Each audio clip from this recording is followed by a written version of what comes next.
சங்கம் அப்படியான நிகழ்வை வருடம் வருடம் எப்படியும் நடத்த தீர்மானித்திருக்கின்றோம்.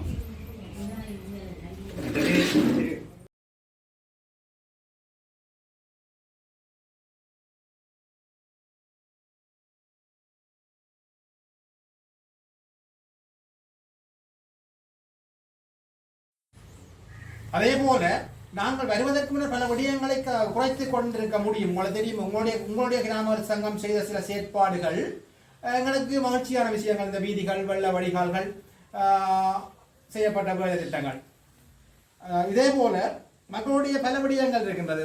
வாழ்வாதாரம் சார்ந்த விடயங்கள், மக்களுடைய விழிப்புணர்வு சார்ந்த விடயங்கள், மக்களை ஒரு சுயமாக வாழக்கூடிய மனநிலையை உருவாக்குற விடயம் இருக்கின்றது. உங்களுக்கு தெரியும், எங்களுடைய நாட்டில் யுத்தம் ஏற்பட்டு யுத்தத்துக்கு பின்னர் நாங்கள் யுத்த காலத்திலும் சரி, யுத்தத்துக்கு பின்னரும் சரி, சர்வதேச நாடுகளும் சர்வதேச நிறுவனங்களும் எங்களுக்கு பல உதவிகளை செய்த போது நாங்கள் அந்த உதவிகளை பெற்று பெற்று பெற்று இன்றும் உதவி பெற வேண்டிய மனநிலையில் இருக்கிற ஆட்கள்லாம் கூடவாக இருக்கிறோம்.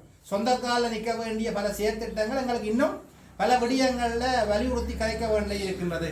அதாவது எங்களுடைய சேமிப்பு நடவடிக்கைகள், நிதி நடவடிக்கைகள், இவற்றினூடாக எங்களுடைய வாழ்வாதாரம் சரியான திட்டமிடல் இருக்குமாக இருந்தால், ஏற்கனவே அபிராம் ஜிஎஸ் அந்த குரூப்பில் போட்டது போல மக்கள் பல கடன் பொறிக்குள்ள அமர்வுகள் எல்லாமே இனிமையான இடங்கள் இருக்கிறது. மைக்ரோ ஃபைனான்ஸ் கூட இப்போ நாங்கள் யார், எங்கே நிற்கிறோம், எங்கே போக போகிறோம், எங்களுடைய நிலைமை என்ன, நாங்கள் சமூகத்துக்கு என்ன செய்ய வேண்டியிருக்கு, சமூகம் எங்களுக்கு என்ன செய்திருக்கு.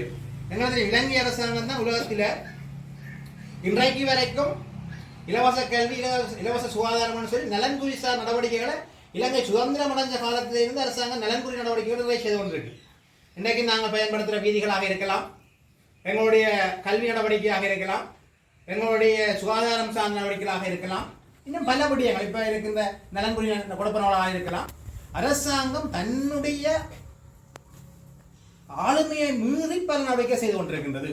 ஆகவே நாங்களும் சமூகத்தில் பொறுப்புணர்வு மிக்க ஒரு நாட்டின் பிரஜைகளாக இருக்க வேண்டும் என்று சொன்னால் நாங்கள் அரசாங்கத்துக்கும் எங்களுடைய பிரதேசத்துக்கும் விசுவாசமாக இருக்க வேண்டும்.